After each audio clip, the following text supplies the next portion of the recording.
Alhamdulillah, remembering you, loving you, and under your forgiveness. Ameen, Ameen. Ya Rabbal Alameen. My dear soul, before you leave, don't scroll away just yet. If these words shook something inside you, if your heart felt heavy for no clear reason, if you felt exposed like Allah subhanahu wa ta'ala was speaking directly to you, then this reminder was not meant to end here. This channel exists for moments like this, for hearts that are tired of pretending, for souls that want to return but don't know how.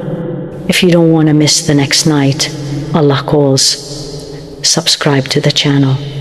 Not for content, not for videos, but for reminders that pull you back when the world pulls you away.